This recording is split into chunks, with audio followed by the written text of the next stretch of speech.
Ќе разговараме за економската перспектива на Европа, за глобалните предизвици, војната во Украина, состојбите во заливот Иран, но и за зголемување на конкурентноста, рече Мицкоски. Наш посебен интерес е разговорот за проширувањето, не постигнувањето и реформите што ги реализираме во изминатиот период како влада, додаде Мицкоски. Ова морав да го цитирам затоа што не знам како да го прераскажам. Тој се занимава со војната во Иран, во Украина, глобалните предвидувања, економска перспектива на Европа. Да не беше смешно, ќе беше тажно. И уште потажниот дел за сите граѓани на Македонија. Тој разговара за проширувањето и за реализирани реформи, како да станал еврокомисар за проширување. Наместо да зборува за пристапувањето на Македонија во Европската унија. И ако ова внимателно го прочитате, ќе сватите дека кажал клучна работа.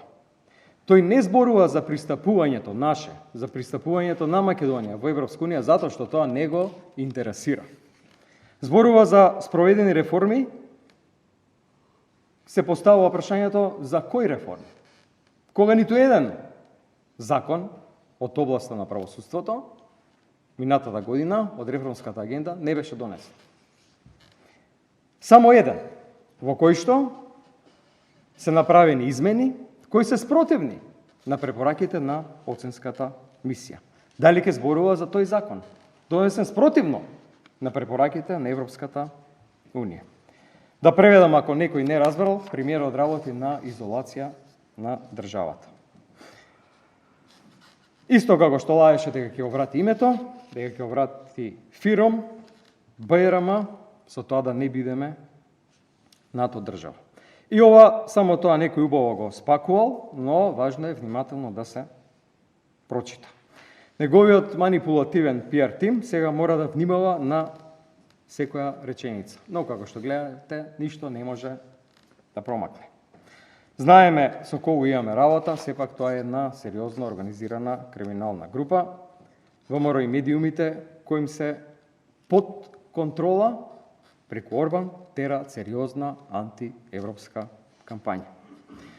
Наместо да ги исполнат реформите и уставните измени, кои што се однесуваат на внесување на други малцинства, како што бара Европа, тие создаваат намерни конфликти и шират некакви лаги за бугарска завера. И тоа е еден веќе виден, стар, добар рецепт за да се задржи власта, а при тоа жртвувајќи ја иднината на државата и на граѓаните. Граѓаните јасно кажуваат во сите испитувања на јавните мислења, над 70% сакаат да станеме земја членка на Европска унија. Се поставуваат уште неколку прашања. Колку не чини ова што сега не се отвораат преговорите со Европската унија? Пресметал ли некој во владата колкава сума на пари ќе стигнат тука кога ќе се отворат пристапните фондови во сите сектори согласно отворањето на поглавијата? Колку финансиски средства во огромен процент и како грантови ќе стигнат до нашите граѓани, како што бенефит видоа граѓаните на сите земји членки кои што пристапија во Европска унија, и постарите и поновите, Хрватска, например, Романија, Бугарија, или уште едно многу важно прашање на кое што премиерот и владата треба да одговорат. Каква одговорност превземаат? Доколку следната година, например, на изборите во Франција, победи десничарската партија, за која проширувањето не е приоритет. Кој ќе ја превземе одговорноста? Ако вратата во Европа за нас се затвори. Кој ќе ја превземе одговорноста? Ако Албанија стане земја членка пред нас, како што стојат работите, и ни наметнат нови барања. Но премиерот не е загрижен. Тој е на самит на ИПП 2 дена, нормално на трошок на граѓаните, кога тука растат цените, не само на горивата, на сите продукти, на прехранените продукти од час во час.